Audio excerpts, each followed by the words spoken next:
नमस्कार, मैं हूं राहुल शर्मा। आप देख रहे हैं एसपीएन 9 न्यूज। स्वागत है आपका हमारे इस खास प्रोग्राम में। शुरुआत करते हैं प्रोग्राम की। आज हम अपने प्रोग्राम में बात कर रहे हैं लोकसभा चुनाव को लेकर। जी हां, लोकसभा चुनाव होने में महज ही कुछ महीने बचे और ऐसे में आपको बता दूं, चुनाव से पहले बीजेपी के लिए आसार बहुत बुरे हैं। यानी कि अब की बार जो स्थितियां देखने को मिल रही हैं उसे देखकर यह कहा जा सकता है कि अब की बार बीजेपी का लोकसभा चुनाव में हारना लगभग तय है। मैं आपको यूपी की तरफ लेकर चलना चाहूंगा। यूपी में क्या गणित चल रहा है और कैसे किसको नुकसान हो रहा है, ये आपको मैं आज बताने की कोशिश कर रहा हूं। यूपी में लोकसभा की कुल 80 सीटें हैं और आपको मैं बता दूं कि जैसा कि देखने को मिल रहा है कि इस बार जो स्थिति देखने को मिल रही है, अब की बार यूपी में बीजेपी को बहुत बड़ा नुकसान हो रहा है। साल 2014 में बीजेपी को सहयोगी पार्टियों की मदद से 73 सीटें मिली थी और 80 में से 73 सीटें उस वक्त बहुत बड़ी बात थी। उस वक्त देश में मोदी लहर चल रही थी, उस वक्त देश में बीजेपी की आंधी चल रही थी। लेकिन वो वक्त 2014 का था, आज वक्त 2019 का है। यानी कि 2014 और 2019 के बीच में बहुत बड़ा डिफरेंस आ चुका है। आज बीजेपी जहां सस्टेन कर रही है वो है, आपको बता दूं कि 35 सीटों पर सिमटती हुई इस बार दिखाई दे रही है। जी हां, इस बार 35 सीटों पर सिमटती हुई बीजेपी दिखाई दे रही है। दरअसल इसकी वजह क्या है और जनता ने इस तरह से बीजेपी को कैसे गिरा दिया है और क्यों आज बीजेपी के इतने कैसे बीजेपी की इतनी स्थिति खराब है, रुझान इस तरीके से कैसे चल रहे हैं, वो सब मैं आपको बताऊंगा। लेकिन जो रिपोर्ट मैं कुछ लेकर आया हूं वो आपको बता देता हूं। देखिए, जैसे कि मैं आपको बता देता हूं, यूपी में बीजेपी अब 35 सीटों पर सिमटती हुई दिखाई दे रही है। जरा आप सोचिए, 2014 में 73 सीटें अकेले अपने दम पर, 71 सीटें और सहयोगी पार्टियों की मदद से 73 सीटें यानी कि आई थी। और अब अगर बात करूं तो बीजेपी सहयोगी पार्टियों की मदद से, यानी अपना दल जो है उसको अगर लेकर चल रही है, चुनाव उनके साथ लड़ती है, तो 35 सीटों पर ही सिमट जाएगी। इससे आगे बीजेपी का ग्राफ नहीं बढ़ रहा है। तो वहीं 80 में से 58 सीटें जिसको जीत मिल रही है वो है सपा बसपा आरएलडी को।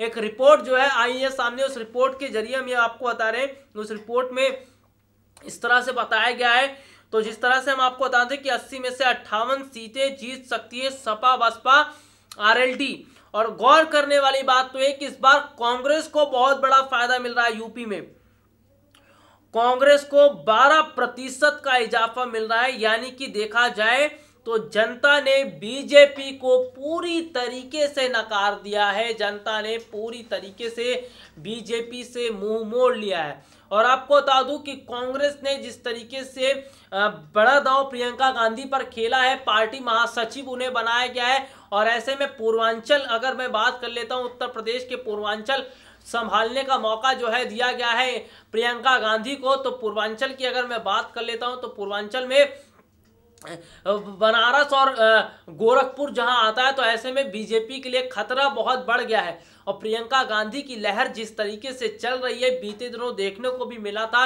कि कांग्रेस कार्यकर्ताओं में एक नया जोश देखने को मिल रहा था कि प्रियंका गांधी की राजनीति में एंट्री हुई है। तो वहीं अगर मैं बात करूं तो जनता प्रियंका गांधी को लेकर भी पॉजिटिव सोच रही है। तो ये सब चीजें कहीं ना कहीं बताती हैं कि प्रियंका गांधी के मैदान में उतरते ही जनता का रुख किस ओर हो चुका है और बीजेपी कितनी घबरा गई है। आज बीजेपी प्रियंका गांधी पर निशाना साध रही है। इसका मतलब ये है कि बीजेपी प्रियंका गांधी से डर गई है। पीएम मोदी की अगर मैं बात करूं तो पीएम मोदी ने प्रियंका गांधी पर निशाना साधा। तो ये सब चीजें बताती हैं कि आज खुद पीएम नरेंद्र मोदी प्रियंका गांधी से डर गए, क्योंकि उन्हें ऐसा लग रहा है कि जिस तरीके से प्रियंका गांधी की राजनीति में एंट्री हुई है और जिस तरीके से जनता का ध्यान उनकी तरफ जा रहा है, तो ऐसे में प्रियंका गांधी वोट खींच लेती है। और पूर्वांचल की अगर मैं बात कर लेता हूं, जिम्मेदारी प्रियंका गांधी को दी गई है। अगर ऐसे में पूर्वांचल में कांग्रेस ने बड़ा दांव खेला और पूर्वांचल में अगर बात की जाए प्रियंका गांधी का अगर जादू चल जाता है, वैसे देखा जाए तो जादू प्रियंका गांधी का चल सकता है, क्योंकि प्रियंका गांधी एक मंझी हुई खिलाड़ी भी कही जाती हैं, राजनीति की बहुत अच्छी समझ उन्हें है और हो सकता है कि पूर्वांचल में गेम खेल दें, पूर्वांचल में उनका जादू चल जाए। आपको गोरखपुर की बता देता हूं, तो गोरखपुर में एसपी बीएसपी ने जब उपचुनाव में जीत हासिल की थी उसके बाद से बड़ा झटका जो है लगा था बीजेपी को। लेकिन अगर अब बात कर ली जाती है कि जिस तरीके से पूर्वांचल की जिम्मेदारी अब दी गई है प्रियंका गांधी के ऊपर, प्रियंका गांधी वो संभाल रही हैं, तो ऐसे में प्रियंका गांधी जो है वहां पर बहुत अच्छा जो है वहां से उन्हें सफलता मिल सकती है। और मैं आप आज बता रहा हूं कि 35 सीटों पर बीजेपी सस्टेन कर रही है। अब मैं आपको बताता हूं कि आखिरकार 2014 से 2019 के बीच में ऐसा क्या हो गया कि बीते साल 5 राज्यों में विधानसभा चुनाव बीजेपी हार गई। बीजेपी का ग्राफ इतना नीचे गिर गया, 35 सीटों पर यूपी में बीजेपी सिमट रही है। और सबसे बड़ी बात तो है कि जनता ने बीजेपी को पूरी तरीके से नकार दिया। और अगर ये भी देखा जाए तो अब मोदी लहर खत्म हो चुकी है। जी हाँ, अब देश में मोदी लहर नहीं रही है और अब बीजेपी की वो आंधी भी नहीं चल रही है जो चलनी चाहिए थी, जो 2014 में चल रही थी। दरअसल ऐसा क्यों हुआ है मैं आपको शुरुआत से बताता हूँ। 2014 से 2014 में दरअसल ये हुआ था कि उस समय मोदी लहर इसलिए चल रही थी क्योंकि देश की जनता को मोदी सरकार पर बहुत भरोसा था, पीएम मोदी पर भरोसा था। जिस तरह से 2014 में वायदा किया गया देश की जनता से, बेरोजगारों से, युवाओं से वायदा किया गया कि सत्ता संभालते ही सबसे पहला जो काम किया जाएगा, 2 साल हर साल सालाना 2 करोड़ लोगों को रोजगार दिया जाएगा। 2 करोड़ लोगों को हर साल रोजगार दिया जाएगा। मेरी बातों पर आप गौर जरूर कीजिएगा और बातों को आप जरूर ध्यान से सुनिएगा। सारा सच आपको पता चल जाएगा कि इन 4 साल में क्या हुआ है और अब क्या स्थिति है। तो देखिए, जैसा कि मैं आपको बता रहा था, 2014 में वायदा किया गया कि 2 करोड़ लोगों को सालाना रोजगार दिया जाएगा। ऐसे में बेरोजगार वर्ग के लोग काफी खुश हो गए। उन्हें लगने लगा कि सरकार उनके साथ खड़ी है। बेरोजगारों को आस रही कि सरकार अब रोजगार निकालेगी, बेरोजगारों को आस रही। और धीरे धीरे उनकी जो आशाएं थी वो उस वक्त टूट गई जब देखने को ये मिला कि पीएम मोदी 3 साल, लगभग 3.5 साल विदेशी यात्रा पर रहे और बेरोजगारों की तरफ ध्यान नहीं दिया गया। उस वक्त बेरोजगारों की आंखें खुल गई। उस वक्त उन्हें लगा कि ये तो सरकार ने उनके साथ धोखा कर दिया। सालाना 2 करोड़ रोजगार देने की बात की थी, लेकिन पीएम नरेंद्र मोदी तो विदेशी यात्राएं करने में काफी बिजी थे और वो चीजें बेरोजगार वर्ग के लोगों के दिलों पर चोट पहुंचा गई। और ऐसे में ये देखने को मिला कि 3.5 साल से ज्यादा का वक्त हो गया, 4.5 साल हो गया, 4 साल से ज्यादा का समय हो गया, लेकिन बेरोजगारों को रोजगार नहीं मिला। ये चीजें बेरोजगार वर्ग के लोगों को इतना परेशान कर गई कि उन्होंने मोदी सरकार से नाता तोड़ने का मन बना लिया। उन्होंने मोदी सरकार पर विश्वास ना करने का मन बना लिया। जो पीएम नरेंद्र मोदी, जो देश के प्रधानमंत्री, ये बात कहते हैं कि सालाना 2 करोड़ लोगों को रोजगार दिया जाएगा, जब उसी सरकार ने जब रोजगार के अवसर बंद कर दिए। आपको बता दूं, इतना ही नहीं, कई करोड़ नौकरियां खत्म कर दी गई मोदी सरकार में। कई करोड़ नौकरियां, बहुत बड़ी बात होती है कई करोड़ नौकरियां, यानी कि कई लोगों को रोजगार से वंचित रखा मोदी सरकार ने। युवाओं की मैं बात कर लेता हूं। युवा जो सरकारी नौकरी की आस देख रहे थे और वायदा किया गया था कि सरकारी पदों पर भी फॉर्म निकाले जाएंगे, लेकिन स्थिति क्या हुई, बहुत बदतर स्थिति कर दी गई। युवाओं का सब्र है वो भी टूट गया और उन्हें भी पता चल गया कि सरकार अब रोजगार के अवसर नहीं निकालेगी। यानी कि 2014 में वायदा किया गया था और अगर देखा जाए उस वक्त जनता ने भरोसा किया था, मोदी सरकार पर भरोसा किया था 2014 में, लेकिन जो भरोसा जनता ने किया था वो भरोसा मोदी सरकार ने तोड़ दिया। और यही वजह रही कि हमारे देश के जो युवा आगे चल के देश के भविष्य बनेंगे, जो युवा आगे चल के देश के IAS IPS अधिकारी बनेंगे, जो युवा आगे चल के जो है कह सकते हैं कि सरकारी विभागों में बैठेंगे या बड़ी अधिकारी पोस्ट पर बैठेंगे, उन्हीं युवाओं, उन्हीं भविष्य के साथ खिलवाड़ किया मोदी सरकार ने। और यही वजह रही कि युवाओं ने भी मन बना लिया कि अब मोदी सरकार को बड़ा झटका देंगे। इसका झटका लगा मोदी सरकार को बीते साल 5 राज्यों में चुनाव से। बीते राज्यों में जो चुनाव हुआ उस दौरान मोदी सरकार को झटका लगा और देखने को ये मिला कि 3 हिंदी भाषी राज्यों में बीजेपी की करारी हार हुई। यानी कि युवाओं और बेरोजगारों ने तो मोदी सरकार को हराया ही, साथ ही साथ किसान और व्यापारी वर्ग के लोग भी मोदी सरकार से नाराज दिखे। और सबसे बड़ी बात तो ये है, उस दौरान से 2014 के बाद से जिस तरह से देश की अगर मैं बात कर लेता हूं तो मोदी सरकार का ग्राफ नीचे नीचे धीरे धीरे कम होता चला गया। मैं आपको लेकर चलना चाहूँगा गुजरात की तरफ भी। गुजरात की तरफ आपको मैं बता दूं कि गुजरात में उस वक्त जब विधानसभा चुनाव हुए थे, गुजरात में स्थिति ये थी कि उस वक्त बहुत बड़े अंतर से कांग्रेस ने बीजेपी को मात दी थी। बस थोड़ा बहुत अंतर रह गया था, नहीं तो गुजरात में कांग्रेस की सरकार होती। यानी कि गुजरात का विधानसभा चुनाव देखते हुए भी बीजेपी ने सबक नहीं लिया। उसके बाद भी उन्होंने युवाओं के साथ धोखा जारी रखा, युवाओं के सपनों के साथ खिलवाड़ जारी रखा, बेरोजगारों के सपनों का मजाक बनाया गया, बेरोजगारों का खूब मजाक बनाया गया। और वो चीज़ें आज मोदी सरकार पर भारी पड़ रही हैं। आज 2019 है, अब ना युवा मोदी लहर में विश्वास रख रहा है, ना बेरोजगार मोदी लहर में विश्वास रख रहे हैं। और ये कह सकते हैं कि युवा और बेरोजगारों ने मोदी सरकार से पूरा नाता तोड़ लिया है।